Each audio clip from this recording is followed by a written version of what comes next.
தொடர்ந்து இணைகிறேன். இது நம்ம எஃப்எம் 27.3. நான் உங்கள் ஆர்ஜி கோவின் பேசிகிட்டு இருக்கேன். இயக்குனர் சசி அவர்களோட இயக்கத்தில் மீரா விஜயாண்டனி தயாரிப்பில் விஜயாண்டனி, சுவாசிகா மற்றும் பலர் நடிச்சிருக்க திரைப்படம் தாங்க நூறுசாமி. இப்போ தான் பார்த்துட்டு வரேன். எனக்கு ரொம்ப பிடிச்சிச்சுங்க.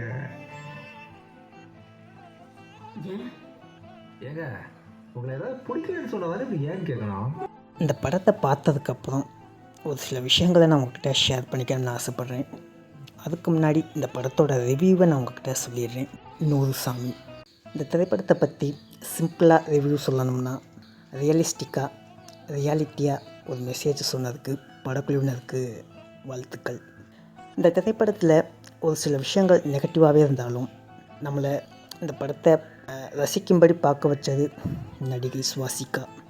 அவங்களுக்கு கொடுத்த ரோலை ரொம்ப சூப்பராகவே நடிச்சிருந்தாங்க. அதுக்கப்புறம் எனக்கு ரொம்ப பிடிச்ச ஒரு நல்ல மனிதர் விஜயாண்டனி. அவர் செகண்ட் ஹாஃபில் மட்டும் வந்திருந்தாலும் அவர் நடிச்சிருந்த எல்லா போர்ஷன்ஸும் ரொம்ப அழகாகவே ப்ளே பண்ணியிருந்தாங்க. அடுத்து 10 வருஷத்துக்கு அப்புறம் இதே போல் ரியாலிட்டியாக ஒரு திரைப்படம் வரும்னு கேட்டிங்கன்னா கண்டிப்பாக வரும். அதுக்கு மாற்று கருத்து எதுவுமே இல்லைங்க. 10 வருஷத்துக்கு முன்னாடி பிச்சைக்காரன் எப்படியோ அதே போல் 10 வருஷத்துக்கு அப்புறம் இந்த நூறுசாமி, இன்னும் அடுத்த 10 வருஷத்துக்கு அப்புறமும் இதே போல் ரியாலிட்டியாக பேசுகிற ஒரு படம் கண்டிப்பாக வரும். இந்த திரைப்படத்தில் ஒரு சமூகத்தில் ஒரு பெண் சந்திக்கின்ற பிரச்சனைகளை பற்றி தான் பேசப்பட்டிருக்கு. அதோட ஒரு ஆண் பக்கத்தில் இருக்கிற பிரச்சனையும் கொஞ்சம் பேசியிருந்தால் இன்னும் கொஞ்சம் நல்லா இருக்கும்னு தோணுது. அப்புறம் எல்லா ஆண்களும் தப்பானவங்க கிடையாது. ஒரு சில ஆண்கள் செய்கின்ற செயல் தான் எல்லா ஆண்களும் தப்பானவங்கன்னு தீர்மானிக்கப்படுது. இந்த திரைப்படத்துக்கு என்னோடய மதிப்பெண்கள் 10க்கு 8.5.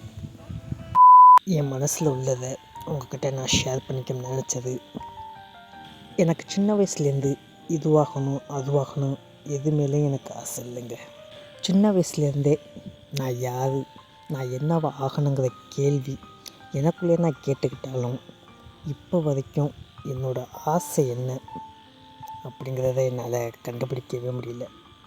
ஆனால் இப்போது ஒரே ஒரு விஷயத்தில் மட்டும் என்னோடய நம்பிக்கை இழக்காமல் இருக்கேன். அது என்னென்னா சினிமா.